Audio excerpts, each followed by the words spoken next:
ਸਤਿ ਸ਼੍ਰੀ ਅਕਾਲ ਸਾਰਿਆਂ ਨੂੰ। ਅੱਜ ਆਪਾਂ ਗੱਲ ਕਰਾਂਗੇ ਭਾਰਤ ਦੀ ਸਰਕਾਰ ਬਾਰੇ। ਇਹ ਕੰਮ ਕਿਵੇਂ ਕਰਦੀ ਹੈ? ਇਸ ਦੇ ਪਿੱਛੇ ਇੱਕ ਬਹੁਤ ਹੀ ਦਿਲਚਸਪ ਸਿਸਟਮ ਹੈ। ਚਲੋ ਅੱਜ ਆਪਾਂ ਭਾਰਤੀ ਸੰਸਦੀ ਪ੍ਰਣਾਲੀ ਦੀ ਬਣਤਰ ਅਤੇ ਇਸ ਦੇ ਕੰਮਕਾਜ ਨੂੰ ਬਿਲਕੁਲ ਬਾਰੀਕੀ ਨਾਲ ਸਮਝਦੇ ਹਾਂ। ਖਾਸ ਤੌਰ ਤੇ ਜਿਹੜੇ ਸਾਥੀ ਪੀਐਸਟੈਂਟ ਐਸਐਸਟੀ ਮਾਸਟਰ ਕੇਡਰ ਅਤੇ ਲੈਕਚਰਰ ਦੀ ਤਿਆਰੀ ਕਰ ਰਹੇ ਨੇ, ਉਹਨਾਂ ਲਈ ਇਹ ਸੈਸ਼ਨ ਬਹੁਤ ਖਾਸ ਹੋਣ ਵਾਲਾ ਹੈ ਤਾਂ ਜੋ ਪੇਪਰ ਦੇ ਹਿਸਾਬ ਨਾਲ ਹਰ ਜ਼ਰੂਰੀ ਗੱਲ ਕਵਰ ਹੋ ਸਕੇ। ਚਲੋ ਫਿਰ ਸ਼ੁਰੂ ਕਰਦੇ ਹਾਂ। ਦੇਖੋ, ਕਿਸੇ ਵੀ ਵੱਡੀ ਇਮਾਰਤ ਨੂੰ ਸਮਝਣ ਲਈ ਪਹਿਲਾਂ ਉਹਦੀ ਨੀਂਹ ਦੇਖਣੀ ਪੈਂਦੀ ਹੈ। ਇਸੇ ਤਰ੍ਹਾਂ ਆਪਾਂ ਸਭ ਤੋਂ ਪਹਿਲਾਂ ਸੰਸਦ ਦੀ ਬੁਨਿਆਦ ਅਤੇ ਉਸ ਦੀ ਸੰਵਿਧਾਨਿਕ ਬਣਤਰ ਨੂੰ ਸਮਝਾਂਗੇ। ਅੱਛਾ, ਕਦੇ ਸੋਚਿਆ ਕਿ ਪਾਰਲੀਮੈਂਟ ਸ਼ਬਦ ਦਾ ਮਤਲਬ ਕੀ ਹੈ? ਇਹ ਆਇਆ ਹੈ ਇੱਕ ਫਰਾਂਸੀਸੀ ਸ਼ਬਦ ਪਾਰਲਰ ਤੋਂ, ਜਿਸ ਦਾ ਸਿੱਧਾ ਮਤਲਬ ਹੈ ਗੱਲਬਾਤ ਕਰਨਾ। ਤਾਂ ਸੰਸਦ ਅਸਲ ਵਿੱਚ ਉਹ ਥਾਂ ਹੈ ਜਿੱਥੇ ਦੇਸ਼ ਦੇ ਚੁਣੇ ਹੋਏ ਨੁਮਾਇੰਦੇ ਬੈਠ ਕੇ ਰਾਸ਼ਟਰੀ ਮਸਲਿਆਂ ਤੇ ਵਿਚਾਰ ਵਟਾਂਦਰਾ ਕਰਦੇ ਨੇ। ਤੇ ਇਹ ਕੋਈ ਐਵੇਂ-ਗੈਵੀਂ ਸੰਸਥਾ ਨਹੀਂ ਹੈ, ਇਹ ਸਾਡੇ ਲੋਕਤੰਤਰ ਦਾ ਥੰਮ ਹੈ ਤੇ ਇਸ ਦਾ ਜ਼ਿਕਰ ਸਿੱਧਾ ਸਾਡੇ ਸੰਵਿਧਾਨ ਵਿੱਚ ਮਿਲਦਾ ਹੈ। ਆਰਟੀਕਲ 79, ਹਾਂਜੀ, ਇਹ ਨੋਟ ਕਰ ਲਓ। ਇਹ ਸਪਸ਼ਟ ਕਹਿੰਦਾ ਹੈ ਕਿ ਭਾਰਤ ਦੀ ਇੱਕ ਸੰਸਦ ਹੋਵੇਗੀ। ਐਗਜ਼ਾਮ ਦੇ ਪੁਆਇੰਟ ਆਫ ਵਿਊ ਤੋਂ ਇਹ ਆਰਟੀਕਲ ਬਹੁਤ ਜ਼ਰੂਰੀ ਹੈ। ਪਰ ਜਿਹੜੀ ਸੰਸਦ ਅਸੀਂ ਅੱਜ ਦੇਖਦੇ ਹਾਂ, ਇਹ ਹਮੇਸ਼ਾ ਤੋਂ ਇਸ ਤਰ੍ਹਾਂ ਦੀ ਨਹੀਂ ਸੀ। ਇਸ ਦਾ ਇੱਕ ਪੂਰਾ ਇਤਿਹਾਸ ਹੈ। ਚਲੋ ਇੱਕ ਨਜ਼ਰ ਮਾਰਦੇ ਹਾਂ ਕਿ ਆਜ਼ਾਦੀ ਤੋਂ ਪਹਿਲਾਂ ਇਸ ਦਾ ਵਿਕਾਸ ਕਿਵੇਂ ਹੋਇਆ। ਦੇਖੋ, ਸਾਡੀ ਅੱਜ ਦੀ ਸੰਸਦ ਇੱਕ ਲੰਬੇ ਸਫ਼ਰ ਦਾ ਨਤੀਜਾ ਹੈ। 1861 ਵਿੱਚ ਪਹਿਲੀ ਵਾਰ ਪ੍ਰਤੀਨਿਧਤਾ ਦਾ ਵਿਚਾਰ ਆਇਆ, ਪਰ ਅਸਲ ਮੋੜ ਆਇਆ 1919 ਦੇ ਐਕਟ ਨਾਲ, ਜਿਸ ਨੇ ਕੇਂਦਰ ਵਿੱਚ ਦੋ ਸਦਨੀ ਪ੍ਰਣਾਲੀ ਦੀ ਸ਼ੁਰੂਆਤ ਕੀਤੀ, ਬਿਲਕੁਲ ਉਸੇ ਤਰ੍ਹਾਂ ਜਿਵੇਂ ਅੱਜ ਲੋਕ ਸਭਾ ਤੇ ਰਾਜ ਸਭਾ ਹਨ। ਤੇ ਫਿਰ ਆਇਆ 1935 ਦਾ ਐਕਟ, ਜਿਸ ਨੇ ਇੱਕ ਸੰਘੀ ਢਾਂਚੇ, ਇੱਕ ਫੈਡਰਲ ਸਟਰਕਚਰ ਦੀ ਨੀਂਹ ਰੱਖੀ। ਸੋ ਇਹ ਸਾਰੇ ਐਕਟ ਇੱਕ-ਇੱਕ ਕਰਕੇ ਪੌੜੀ ਬਣੇ ਸਾਡੀ ਮੌਜੂਦਾ ਪ੍ਰਣਾਲੀ ਤੱਕ ਪਹੁੰਚਣ ਲਈ। ਸੋ ਇਸ ਇਤਿਹਾਸਿਕ ਸਫ਼ਰ ਨੇ ਸਾਨੂੰ ਪਹੁੰਚਾਇਆ ਅੱਜ ਦੀ ਦੋ ਸਦਨੀ ਸੰਸਦ ਤੱਕ। ਹੁਣ ਆਪਾਂ ਇਨ੍ਹਾਂ ਦੋਵਾਂ ਸਦਨਾਂ ਯਾਨੀ ਲੋਕ ਸਭਾ ਤੇ ਰਾਜ ਸਭਾ ਦੇ ਵਿੱਚ ਕੀ ਮੁੱਖ ਫਰਕ ਨੇ, ਉਹਨਾਂ ਨੂੰ ਸਮਝਦੇ ਹਾਂ।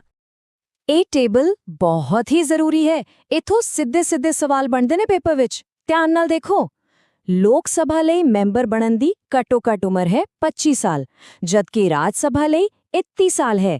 ਦੂਜਾ ਵੱਡਾ ਫਰਕ, ਲੋਕ ਸਭਾ ਦਾ ਕਾਰਜਕਾਲ 5 ਸਾਲ ਦਾ ਹੁੰਦਾ ਹੈ, ਉਸ ਤੋਂ ਬਾਅਦ ਇਹ ਭੰਗ ਹੋ ਜਾਂਦੀ ਹੈ। ਪਰ ਰਾਜ ਸਭਾ ਇੱਕ ਸਥਾਈ ਸਦਨ ਹੈ, ਇਹ ਕਦੇ ਵੀ ਭੰਗ ਨਹੀਂ ਹੁੰਦੀ। ਇਹ ਦੋ ਗੱਲਾਂ ਤਾਂ ਬਿਲਕੁਲ ਪੱਕੀਆਂ ਕਰ ਲਓ। ਚਲੋ ਹੁਣ ਇੱਕ-ਇੱਕ ਕਰਕੇ ਦੋਵਾਂ ਸਦਨਾਂ ਨੂੰ ਦੇਖਦੇ ਹਾਂ। ਪਹਿਲਾਂ ਗੱਲ ਕਰਦੇ ਹਾਂ ਉੱਪਰਲੇ ਸਦਨ ਦੀ, ਯਾਨੀ ਰਾਜ ਸਭਾ। ਇਸ ਬਾਰੇ ਸੰਵਿਧਾਨ ਦੇ ਅਨੁਛੇਦ 80 ਵਿੱਚ ਦੱਸਿਆ ਗਿਆ ਹੈ। ਰਾਜ ਸਭਾ ਦੀ ਸਭ ਤੋਂ ਖਾਸ ਗੱਲ ਇਹ ਹੈ ਕਿ ਇਹ ਇੱਕ ਪਰਮਾਨੈਂਟ ਹਾਊਸ ਹੈ। ਇਹ ਕਦੇ ਭੰਗ ਨਹੀਂ ਹੁੰਦੀ। ਇਸ ਦੇ ਮੈਂਬਰਾਂ ਦਾ ਕਾਰਜਕਾਲ 6 ਸਾਲ ਦਾ ਹੁੰਦਾ ਹੈ ਤੇ ਹਰ 2 ਸਾਲ ਬਾਅਦ ਇਸ ਦੇ 1/3 ਮੈਂਬਰ ਰਿਟਾਇਰ ਹੋ ਜਾਂਦੇ ਨੇ। ਇਸ ਨਾਲ ਸਦਨ ਵਿੱਚ ਹਮੇਸ਼ਾ ਨਿਰੰਤਰਤਾ ਬਣੀ ਰਹਿੰਦੀ ਹੈ। ਤੇ ਇੱਕ ਹੋਰ ਮਹੱਤਵਪੂਰਨ ਗੱਲ, ਰਾਸ਼ਟਰਪਤੀ ਜੀ 12 ਮੈਂਬਰਾਂ ਨੂੰ ਨਾਮਜ਼ਦ ਕਰਦੇ ਨੇ, ਜਿਹੜੇ ਕਲਾ, ਸਾਹਿਤ, ਵਿਗਿਆਨ ਵਰਗੇ ਖੇਤਰਾਂ ਦੇ ਮਾਹਿਰ ਹੁੰਦੇ ਨੇ। ਹੁਣ ਵਾਰੀ ਹੈ ਲੋਕ ਸਭਾ ਦੀ, ਜਿਸ ਨੂੰ ਲੋਕਾਂ ਦਾ ਸਦਨ ਵੀ ਕਿਹਾ ਜਾਂਦਾ ਹੈ। ਇਸ ਦਾ ਜ਼ਿਕਰ ਹੈ ਅਨੁਛੇਦ 81 ਵਿੱਚ। ਲੋਕ ਸਭਾ ਨੂੰ ਹਾਊਸ ਆਫ ਦਾ ਪੀਪਲ ਕਿਉਂ ਕਹਿੰਦੇ ਨੇ? ਕਿਉਂਕਿ ਇਸ ਦੇ ਮੈਂਬਰਾਂ ਨੂੰ ਸਿੱਧਾ ਲੋਕ ਵੋਟਾਂ ਪਾ ਕੇ ਚੁਣਦੇ ਨੇ ਪੂਰੇ 5 ਸਾਲਾਂ ਲਈ। ਇਸ ਦੀ ਵੱਧ ਤੋਂ ਵੱਧ ਗਿਣਤੀ 550 ਹੋ ਸਕਦੀ ਹੈ। ਤੇ ਹਾਂ, ਆਪਣੇ ਪੰਜਾਬ ਤੋਂ 13 ਮੈਂਬਰ ਲੋਕ ਸਭਾ ਵਿੱਚ ਸਾਡੀ ਨੁਮਾਇੰਦਗੀ ਕਰਦੇ ਨੇ। ਅੱਗੇ ਵਧਣ ਤੋਂ ਪਹਿਲਾਂ ਇੱਕ ਨੰਬਰ ਤੇ ਖਾਸ ਧਿਆਨ ਦਿਓ, 104। ਇਹ ਨੰਬਰ ਬਹੁਤ ਅਹਿਮ ਹੈ ਕਿਉਂਕਿ ਇਹ ਇੱਕ ਬਹੁਤ ਵੱਡੀ ਸੰਵਿਧਾਨਿਕ ਸੋਧ ਨਾਲ ਜੁੜਿਆ ਹੋਇਆ ਹੈ। ਆਓ ਦੇਖੀਏ ਕਿਵੇਂ। ਤਾਂ ਕੀ ਸੀ ਇਹ 104ਵੀਂ ਸੋਧ? ਸਾਲ 2019 ਵਿੱਚ ਇਸ ਸੋਧ ਨੇ ਇੱਕ ਪੁਰਾਣੀ ਵਿਵਸਥਾ ਨੂੰ ਖਤਮ ਕਰ ਦਿੱਤਾ। ਪਹਿਲਾਂ ਰਾਸ਼ਟਰਪਤੀ ਜੀ ਲੋਕ ਸਭਾ ਵਿੱਚ 2 ਐਂਗਲੋ ਇੰਡੀਅਨ ਭਾਈਚਾਰੇ ਦੇ ਮੈਂਬਰਾਂ ਨੂੰ ਨਾਮਜ਼ਦ ਕਰ ਸਕਦੇ ਸਨ, ਪਰ ਇਸ ਸੋਧ ਤੋਂ ਬਾਅਦ ਇਹ ਪ੍ਰਬੰਧ ਹੁਣ ਖਤਮ ਹੋ ਚੁੱਕਾ ਹੈ। ਇਹ ਇੱਕ ਬਹੁਤ ਵੱਡਾ ਬਦਲਾਵ ਹੈ, ਇਸ ਨੂੰ ਚੰਗੀ ਤਰ੍ਹਾਂ ਯਾਦ ਰੱਖਣਾ ਹੈ। ਹੁਣ ਇੱਕ ਬਹੁਤ ਹੀ ਬੁਨਿਆਦੀ ਸਵਾਲ ਤੇ ਆਉਂਦੇ ਹਾਂ। ਜਦੋਂ ਸਾਡਾ ਸੰਵਿਧਾਨ ਬਣ ਰਿਹਾ ਸੀ ਤਾਂ ਸਾਡੇ ਸੰਵਿਧਾਨ ਨਿਰਮਾਤਾਵਾਂ ਨੇ ਰਾਸ਼ਟਰਪਤੀ ਪ੍ਰਣਾਲੀ ਦੀ ਬਜਾਏ ਸੰਸਦੀ ਪ੍ਰਣਾਲੀ ਨੂੰ ਹੀ ਕਿਉਂ ਚੁਣਿਆ? ਇਸ ਸਵਾਲ ਦਾ ਸਭ ਤੋਂ ਸਟੀਕ ਜਵਾਬ ਸਾਨੂੰ ਮਿਲਦਾ ਹੈ ਡਾਕਟਰ B.R. ਅੰਬੇਡਕਰ ਜੀ ਦੇ ਸ਼ਬਦਾਂ ਵਿੱਚ। ਉਹਨਾਂ ਨੇ ਕਿਹਾ ਕਿ ਸੰਸਦੀ ਪ੍ਰਣਾਲੀ 2 ਬਹੁਤ ਜ਼ਰੂਰੀ ਚੀਜ਼ਾਂ ਦਿੰਦੀ ਹੈ, ਇੱਕ ਜ਼ਿੰਮੇਵਾਰੀ ਤੇ ਦੂਜਾ ਸਥਿਰਤਾ।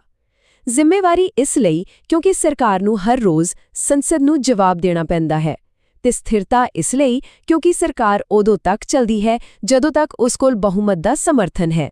ਇਸ ਕਰਕੇ ਭਾਰਤ ਦੀ ਜਿਹੜੀ ਸ਼ਾਸਨ ਪ੍ਰਣਾਲੀ ਹੈ ਉਹ ਇੱਕ ਤਰ੍ਹਾਂ ਦਾ ਮਿਸ਼ਰਣ ਹੈ। ਇਹ ਮੁੱਖ ਤੌਰ ਤੇ ਸੰਸਦੀ ਹੈ, ਨਾਲ ਹੀ ਇਹ ਸੰਘਾਤਮਕ ਵੀ ਹੈ, ਮਤਲਬ ਕੇਂਦਰ ਤੇ ਰਾਜਾਂ ਵਿੱਚ ਸ਼ਕਤੀਆਂ ਵੰਡੀਆਂ ਹੋਈਆਂ ਨੇ।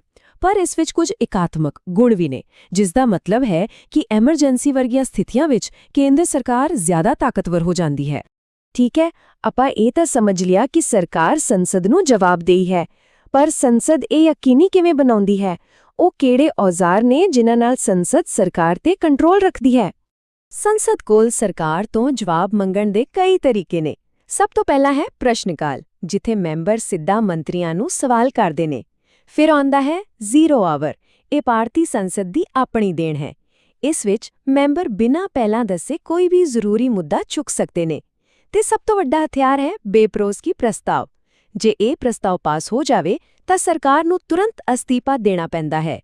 ਸੋ ਜੇ ਆਪਾਂ ਸਾਰੀ ਗੱਲ ਨੂੰ ਸਮੇਟੀਏ ਤਾਂ ਅਸੀਂ ਦੇਖਿਆ ਕਿ ਕਿਵੇਂ ਸਾਡਾ ਇਤਿਹਾਸ, ਸਾਡਾ ਸੰਵਿਧਾਨ ਤੇ ਸੰਸਦ ਦੀ ਰੋਜ਼ਾਨਾ ਦੀ ਕਾਰਵਾਈ, ਇਹ ਸਭ ਮਿਲ ਕੇ ਇੱਕ ਇਹੋ ਜਿਹੀ ਪ੍ਰਣਾਲੀ ਬਣਾਉਂਦੇ ਨੇ ਜੋ ਸਰਕਾਰ ਨੂੰ ਲੋਕਾਂ ਪ੍ਰਤੀ ਜ਼ਿੰਮੇਵਾਰ ਅਤੇ ਜਵਾਬਦੇਹ ਬਣਾ ਕੇ ਰੱਖਦੀ ਹੈ। ਇਹ ਸਿਰਫ ਇੱਕ ਸਿਸਟਮ ਨਹੀਂ, ਬਲਕਿ ਇਹ ਸਾਡੇ ਲੋਕਤੰਤਰ ਦੀ ਜਾਨ ਹੈ। ਚੈਨਲ ਸਬਸਕ੍ਰਾਈਬ ਕਰੋ ਅੱਗੇ ਮਾਸਟਰ ਕੈਡਰ ਅਤੇ ਲੈਕਚਰਰ ਲਈ। ਤੇ ਹਮੇਸ਼ਾ ਯਾਦ ਰੱਖਣਾ, ਸੱਚੀ ਸਫਲਤਾ ਲਗਾਤਾਰ ਸਖਤ ਮਿਹਨਤ ਅਤੇ ਅਨੁਸ਼ਾਸਨ ਦਾ ਨਤੀਜਾ ਹੁੰਦੀ ਹੈ।